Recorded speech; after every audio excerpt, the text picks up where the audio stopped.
Hi, I'm Emily. I'm a physician assistant and yoga instructor. Today I'm going to be diving a little bit deeper into the splits. I get so excited about the splits because everyone can do these if you just put a little bit of time and discomfort into it, which that's all life really is, just a little bit of time and discomfort. So let's all jump into this. I do want to touch on, there are several key points that you want to keep in mind when you're attempting and trying to get your body prepared for expression of a full split. Number one is always stretch with warm muscles. So unlike in yoga that's required to be done with cold muscles, stretching for flexibility and maintaining flexibility is imperative that it's done with warm muscles. When the blood and the muscles and the mitochondria are woken up enough for all the receptors at the muscle level and cellular level to be communicating appropriately with one another and quickly with one another so we can move into those growth areas.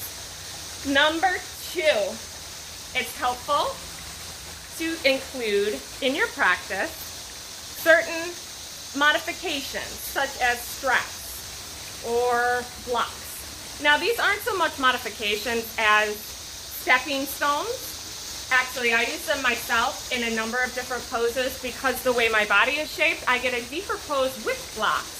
So they can be used not to just help your practice grow a little bit, but they can be used in far advanced settings where you're moving into deeper poses and looking and exploring for deeper stretches. So always have blocks nearby and a strap for this practice. So that is number two. Number three is you're going to want to maintain the discomfort for a little bit longer than you want to. So we're going to be aiming, once we get situated, for about 70 to 80% of our maximum discomfort that we can tolerate without tears. That being said, you want to get to an edge where you feel the stretch. You feel more than a stretch, you do feel the discomfort, but you're so immersed in your breath and your breathing that your discomfort is taken away from that. It's totally concentrated on your breathing and creating the space as we take advantage as we breathe in deeper to the poses with the breath. So we have to get ourselves there by pushing about 70-80% of our discomfort level in the muscle stretch, okay? So keeping those three components in mind, let's get started. Let me grab my blocks.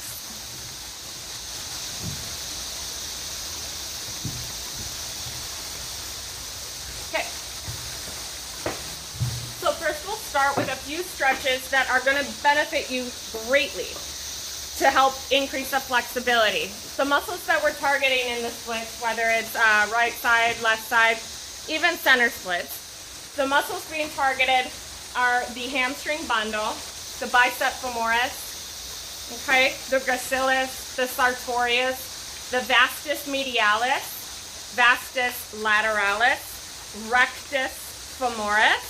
Those are all the quadricep muscles, okay? Also being targeted in here, obviously, are the glutes, mostly glute max. The reason being is our hips are square to the front toe that we're gonna be doing the splits into. So if we're gonna be doing the splits into our right leg, our hips are square to the room, pointing towards the front right leg, okay? So, glute medius is not involved here because our hips are square. If our hips are to the side, like Warrior 2, let's say, and we were bringing it up, glute medius and minimus are involved in this movement here because our hips are pivoted to the side of the room. When our hips are like this, even in crescent pose, there's little to no glute medius or minimus involvement. This is glute max. Okay, glute max. Alrighty, so when we're moving into the splits, this is passively being stretched on both sides. It's not a main active muscle group, as this is a gravity stretch. Okay, so you're working with your own body weight. Alright, so let's do a few of these stretches. I would recommend for your warming up, at least 30 seconds or so. Fastest, best thing to do is to increase your intra-abdominal pressure, get the all the blood that pools in the torso out to the extremities. The fastest way to do that, if you're in a crunch for time, which usually most of us are, is to do something like burpees or squats or bicycle crunches. So I'm just going to do a few burpees really quick just to get things moving, get things flowing. Maybe a vinyasa just to get my heart rate moving and the blood to the muscles. This is key, again, to prevent any injuries. Okay?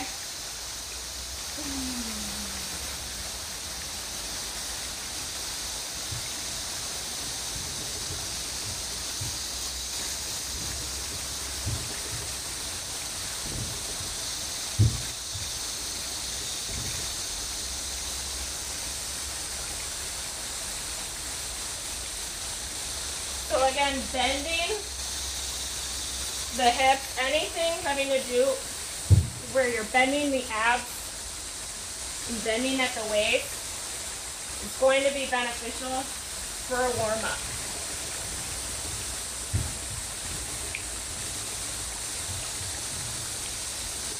Because you're literally wringing the blood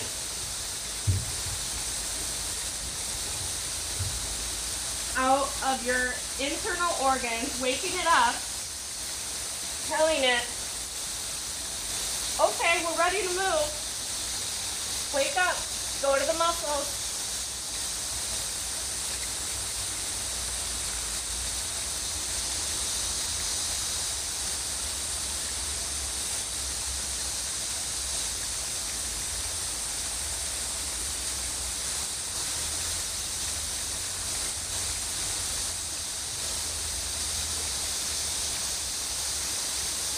I do like to do a quick strengthener before I jump into the splits so that those muscles, those target muscles, are really, really warm. Again, the warmer they are, the deeper you'll go. They're directly correlated to one another. Exhale, forward fold. Inhale, halfway lift. Exhale.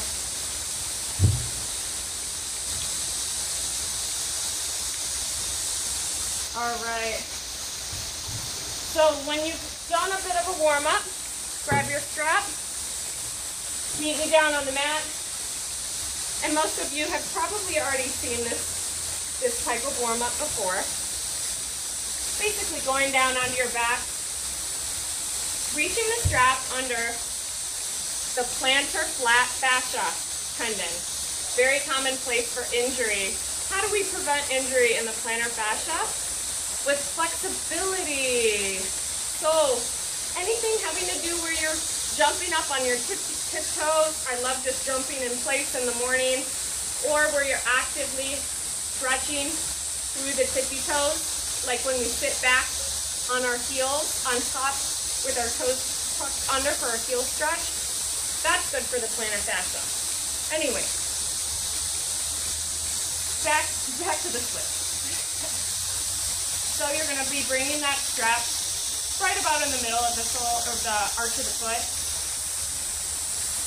Grabbing it with both hands. And you're just going to breathe into it until you feel the resistance. When you feel the resistance, bring it a little closer as you take a big inhale. And then pause there and exhale. Big exhale through your mouth. Inhale through your nose, create length in the muscle. Exhale. On this exhale, keep your mouth open, make noise, but pull it closer. Keep the tension on it and don't let it lessen. As you inhale, begin to take those nice, big, expansive breaths. And then as you exhale, breathe into the space that you just created on the inhale. Take advantage of it. So as you can see, this is not a quick process. Even for someone who can still do over splits, which is with full splits but with the front leg elevated, I still have to warm up or I'll get hurt.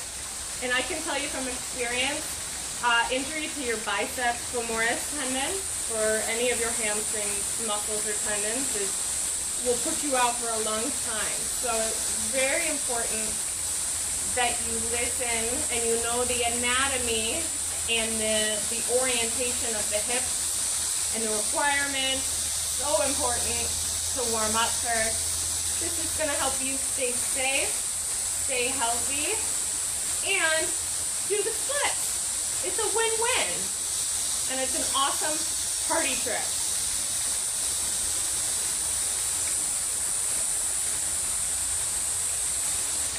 Taking a few more inhales through the nose, creating length, exhaling through the mouth, pulling deeper, pull to that 80% for you. Taking the time if you want to shut your eyes, continuing that equal tension with both hands, keeping both shoulders on the mat, ideally both hip bones and the tailbone on the mat. The hip bones being the SI joints, the sacroiliac joint.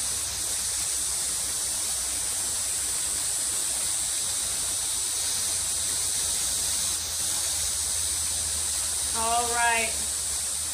Slowly begin to unwind. This is important as well. You never want to jump out of a position. Your muscles, when they're in this state of flexibility, are particularly vulnerable, and you need to respect that.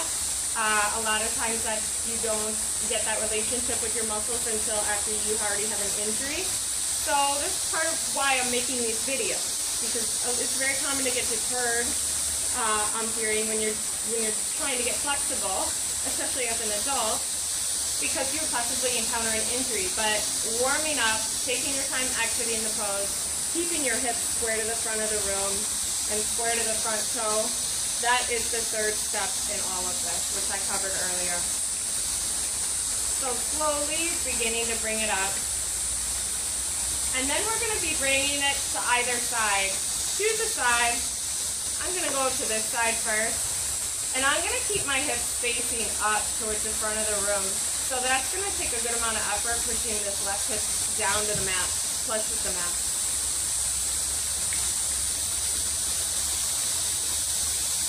And I'm just going to hold here, whatever feels comfortable for you. You can keep inhaling and then exhaling, pulling it closer to your body. Again, keeping the hips square to the ceiling. And then bringing it closer. The goal on this one is to bring the knee to the ear, but not a bent leg.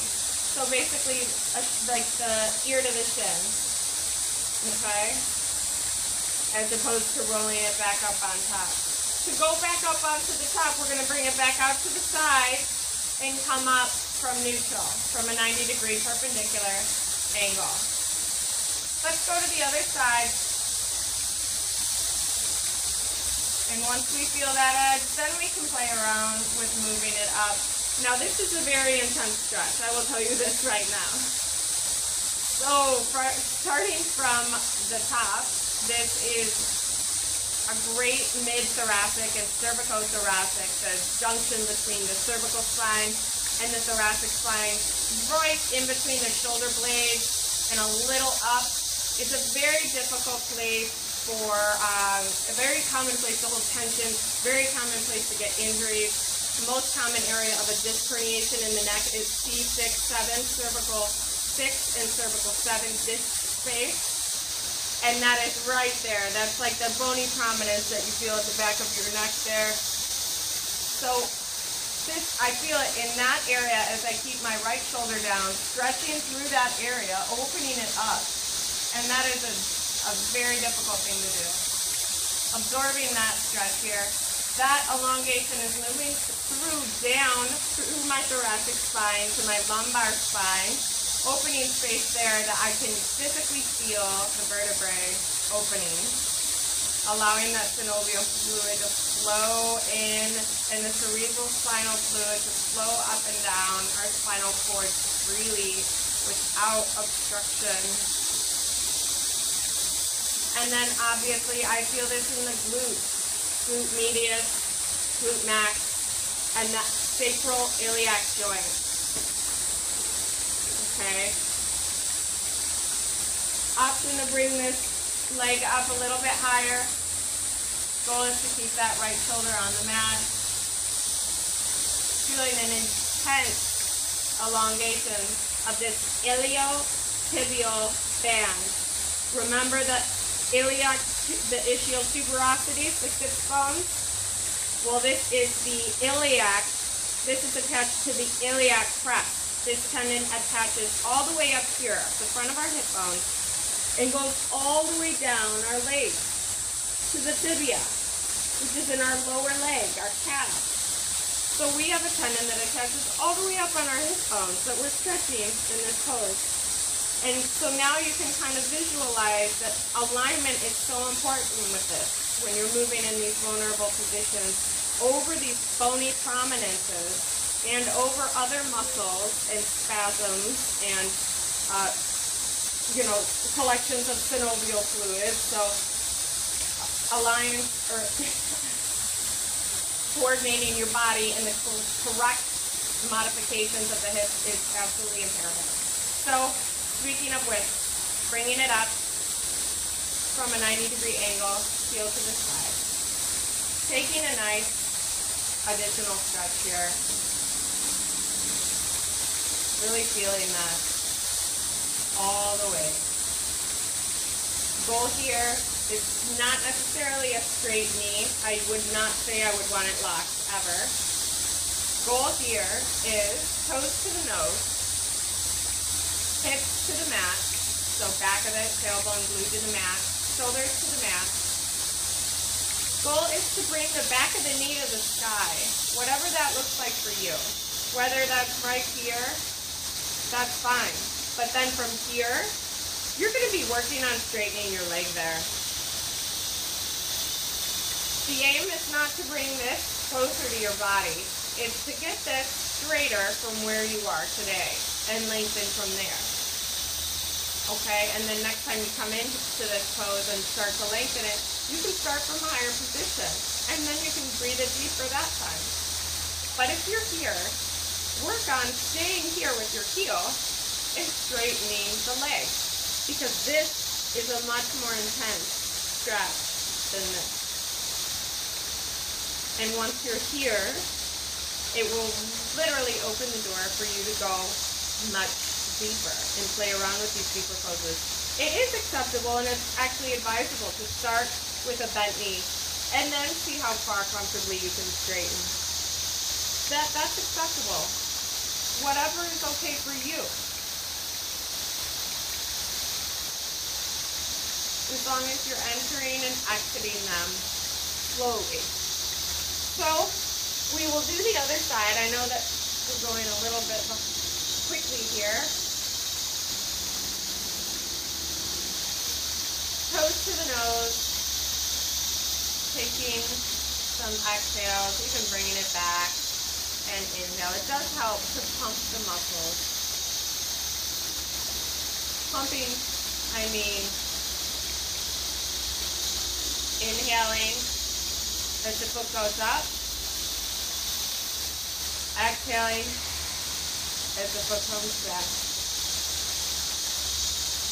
So you kind of just have to find what works for you. And they don't have to be dramatic. Again, alignment comes first. Alignment, alignment, alignment.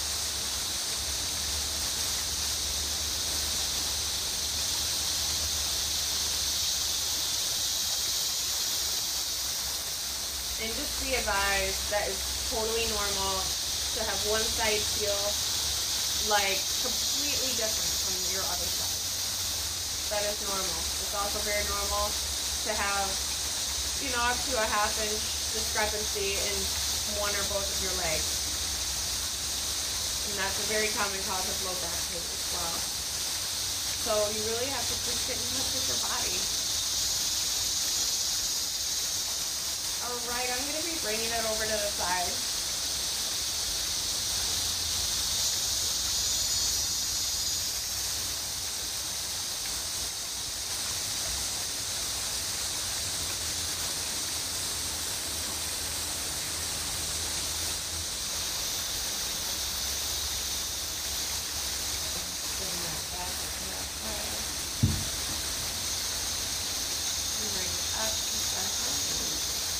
And bringing it over to the other side. Oh, feeling that stretch. All of it.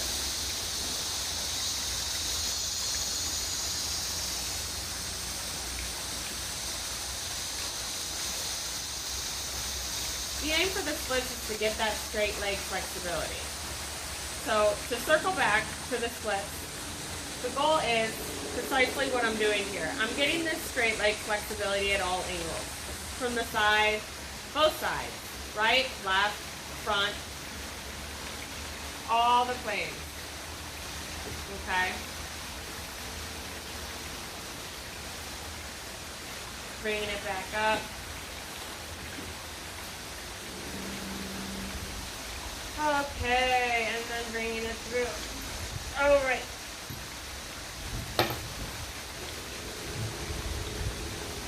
Grabbing your blocks, we're going to start with another imperative stretch. We're going to move through this one rather quickly because it's possible that you've already been through this before, at least once or twice. It's very common. Just come into a low runner's lunge.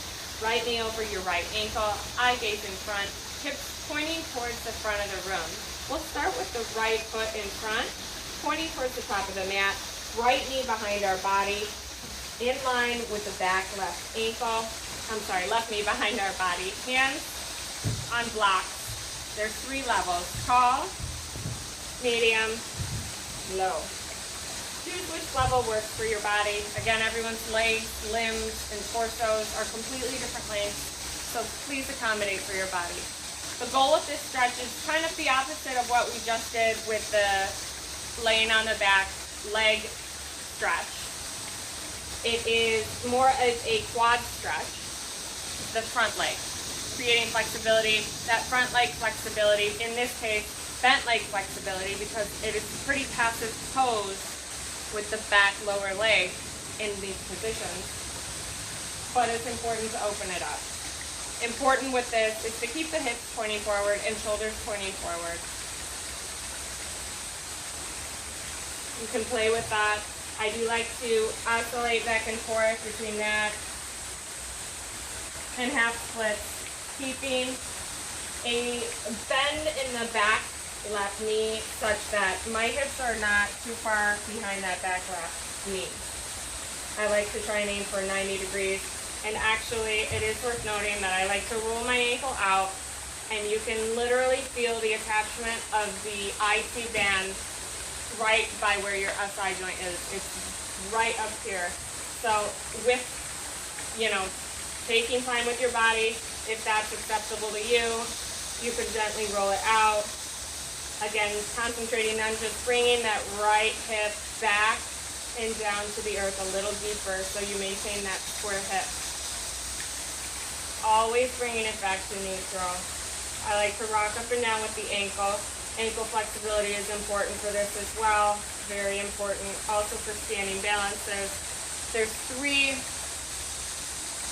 ligaments in the ankle that are important and very prone to injury. The anterotalofibular, the tibial calcaneus, and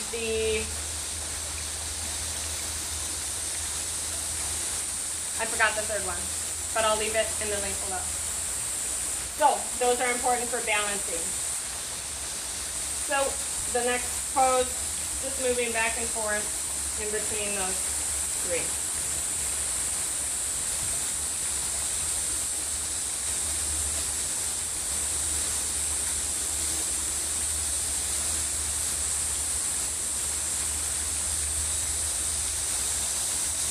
Switching sides.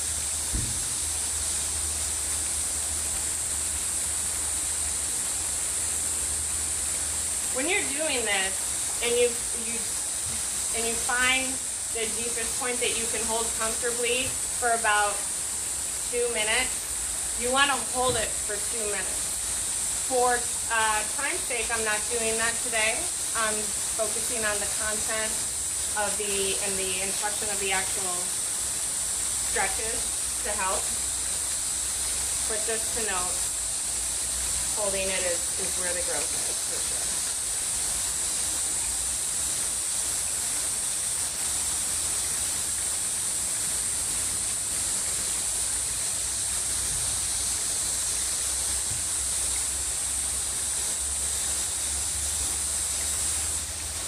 Okay, so how do you get down there, we ask? Well, we use blocks, and we go there from this pose. This is how I get into the split. I stretch. Oh, you know what I forgot on this side? The IT band. So rolling out onto the outer edge of the heel of the left foot, just slightly. And gently sinking that left hip down and back towards the back edge of the mat to keep it square. You might even feel some quaking.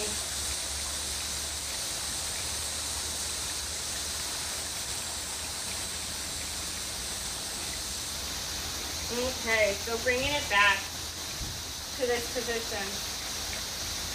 As you go forward into this, you're going to want to just play around with scooting your leg out more. Scooting your leg out. If this is as far as you go, that's great. But then practice straightening it. The front knee should always be straight. This should be the goal. It's not always going to be straight. A lot of times, especially on a yoga mat or on a hard surface, it's difficult to get in with a straight front leg. But ideally, you're going to want to be pushing that back leg back. And that's the one, so that's where that growth is like happening. There's a lot in that back hip flexor, the back left hip flexor.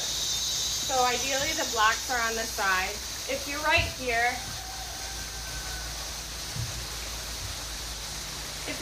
that's great. Scoot the front foot forward, keeping it straight.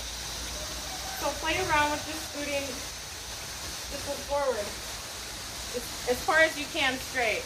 When you get to that point, readjust, get your alignment right, get your hips square to the front of the mat, back toes pointing down to the mat, kneecap in the front pointing up to the sky, toes to the front, and just wiggle forward every few breaths.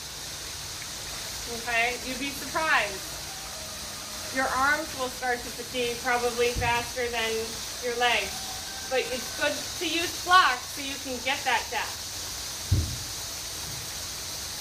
Once you get that depth, there's a lot you can play around with in terms of deeper spinal twists.